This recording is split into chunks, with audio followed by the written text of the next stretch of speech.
Pourquoi l'évangile de Jean a-t-il été écrit? Est-ce simplement pour qu'un récit de la vie du Seigneur Jésus sur la terre puisse être ajouté aux 2 ou 3 autres qui existaient déjà, et que l'histoire de sa vie terrestre nous fût ainsi conservée? Est-ce là le dernier mot de l'énigme? C'est en tout cas pour beaucoup la seule conclusion à laquelle il soit arrivé. On lit les évangiles dans le but d'étudier la vie de Jésus pendant qu'il était sur la terre. Cela peut être excellent. Mais je tiens à souligner avec force que telle n'était pas l'intention première du Saint-Esprit quand il inspira la rédaction de ces évangiles. La chose est particulièrement évidente dans le cas de l'évangile de Jean, écrit si longtemps après tout le reste, tout à la fin quand tout semble fini. Car lorsque Jean rédigea ces derniers écrits, les autres apôtres étaient dans la gloire. L'évangile selon Jean fut écrit comme nous l'avons vu quand l'Église du Nouveau Testament eut perdu sa forme originelle, sa puissance et sa vie spirituelle des premiers jours, son caractère céleste, sa direction divine.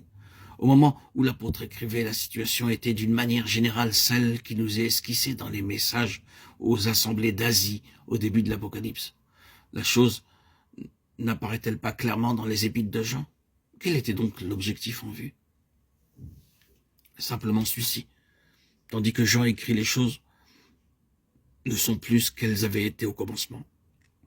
Elles ne sont pas ce que Dieu avait voulu qu'elles fussent. Et ne représentent plus, au sein de l'Église, la pensée véritable de Dieu pour son peuple. L'économie divine, l'ordre de choses venues d'en haut, s'est effondré et s'en va toujours plus à volo. La nature céleste de l'Église n'est plus qu'un souvenir, et c'est quelque chose de terrestre qui commence à prendre forme sous les traits du christianisme. La vie véritable se perd et la gloire est sur le point de disparaître. En face de cette situation, l'érection de Dieu se manifeste sous la forme d'une présentation nouvelle de son Fils, toute céleste et spirituelle. Car la nature céleste et la spiritualité sont bien, n'est-il pas vrai, les caractères essentiels de l'Évangile selon Jean? Ah, nous sommes ici en face d'une mise en lumière toute nouvelle du Fils de Dieu. Quel relief dans ce tableau! Car ce n'est pas simplement Jésus de Nazareth, mais c'est le Fils de l'homme, le Fils de Dieu. C'est Dieu qui sort de l'éternité pour se révéler et se manifester en homme avec toute la plénitude de l'essence divine, afin que son peuple voie. Ainsi donc, dans l'Évangile selon Jean, c'est au point de vue du Saint-Esprit que nous devons nous placer.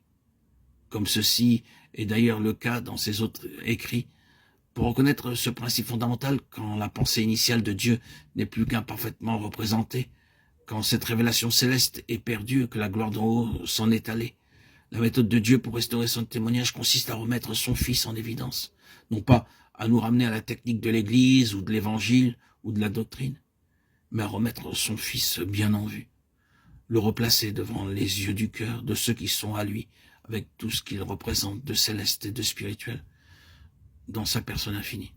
Telle est, dans l'Évangile selon Jean, la réponse que nous trouvons à la situation qui apparaît dans le Nouveau Testament. Ces écrits, dans leur ensemble, nous font voir clairement que l'Église était en train de perdre sa position céleste, laisser la porte s'ouvrir à toutes sortes de choses et devenir d'une manière générale une affaire terrestre. Qu'est-ce que Dieu va faire? Comment va-t-il s'y prendre pour réaliser son dessein qui paraît si dangereusement compromis, qui semble presque impossible de sauvegarder? Il fera réapparaître son Fils au regard de ceux qui lui appartiennent. La réponse de Dieu à tout ce qui arrive est toujours dans son Fils. C'est pour ça qu'il le fera réapparaître. Retenez-le. Qu'il s'agisse du monde qui se prépare pour l'Antichrist, la réponse de Dieu à l'Antichrist ne sera autre que Christ dans tout le resplendissement de sa gloire divine. Ou qu'il s'agisse de l'Église sur la voie du déclin et de l'apostasie, la réponse de Dieu sera dans son Fils. C'est là la vraie signification des paroles qui ouvrent le livre de l'Apocalypse. L'Église a perdu sa place, la gloire s'en est allée. Mais Dieu intervient tout à coup avec une présentation nouvelle de son Fils. Je suis le vivant, j'ai été mort et voici je suis vivant au siècle des siècles, et je tiens les clés de la mort et du Hadès.